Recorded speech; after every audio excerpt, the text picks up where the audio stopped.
Moi, je trouve que les femmes n'ont pas assez leur place dans ce monde. Vous voulez qu'on vous fasse une petite place? Quentin, arrête, c'est pas drôle! Ok.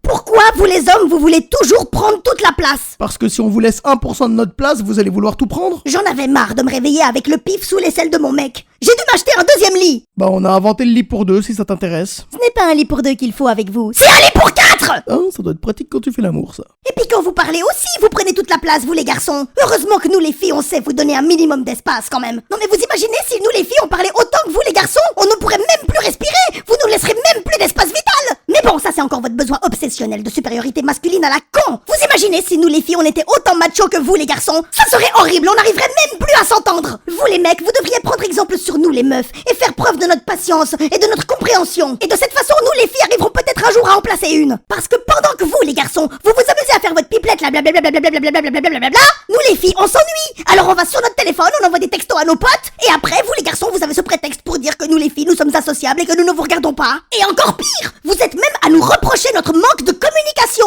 alors que c'est vous qui parlez H24. Et nous, évidemment, ça nous réduit au silence. Et franchement, heureusement que nous ne parlons pas autant que vous, parce qu'on finirait par s'endormir à force. Quentin, j'hésite entre te chanter une berceuse ou t'exploser la gueule. Et puis y'a qu'à regarder chez nous, rien qu'entre vaudois et fribourgeois, on se comprend pas. Non mais ça c'est une question de différence linguistique. Tiens, par exemple, ce panneau, tu le lis comment? Limite générale 50. Mais non mais le nom du village en dessous. Échalance. Échalance, oui. Celui-là? Limite générale 50. Et en dessous? Échandance. Échandance, oui, on progresse. Et celui-là? Limite générale 50, j'ai compris. En dessous? Clépance. Clépance. Parfait, alors on atteint des sommets. Eh bien ma chère fribourgeoise, sache que tu as tout faux. C'est échalant, échandant et éclépant. En tout cas, pour le limite général 50, j'ai eu tout juste. Oui, mais la prononciation des villages, ça c'est une chose qu'on n'a pas encore réussi à régler entre vaudois et fribourgeois, tu vois. Vous sur Fribourg, vous dites Sorance, Bossonance, Vuadance. Oh, t'as vu le progrès qu'il y a eu à Vuadance? Non, il y a eu quoi comme progrès? Limite générale 60.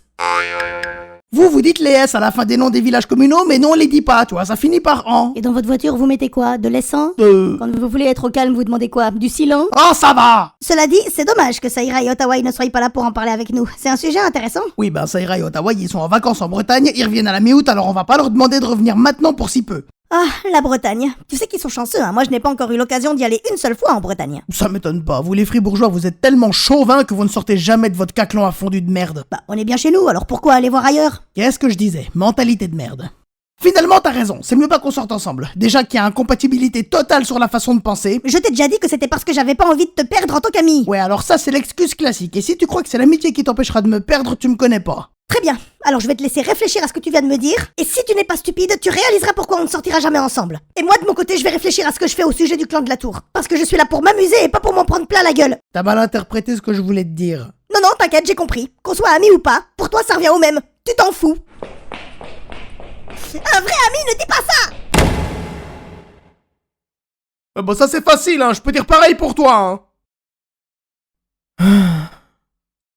Vous voyez, c'est ça le problème avec les gens aujourd'hui, c'est qu'ils sont tellement libres de faire ce qu'ils veulent qu'on cherche même pas à les garder près de nous, même après une dispute. On les encourage même à partir au lieu de régler le problème, c'est con, non? Cela dit, c'était pas censé se terminer comme ça. Faut que je trouve un moyen de faire revenir Nat avant le retour de Saïra et Ottawa, sinon je vais me faire tirer les oreilles.